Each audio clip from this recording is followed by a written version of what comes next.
ఈ చెరువుకు చరిత్ర ఉంది. అంటే హిస్టరీ. 500 సంవత్సరాల క్రితం అశోకుడు ఈ చెరువు నాటించాడు. అదే తవ్వించాడు. 500 సంవత్సరాల క్రితం అశోకుడు. వినేవాడుంటే పడుకొని కూడా అరికథలు చెప్తాడు బాబు.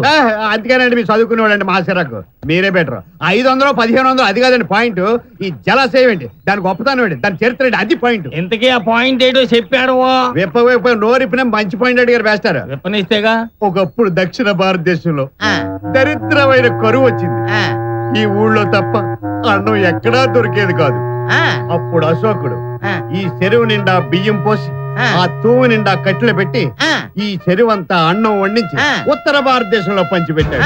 అవ్విధంగా అప్రహారంగా ఈ ఊరికి అన్నవరం అనే పేరు వచ్చింది.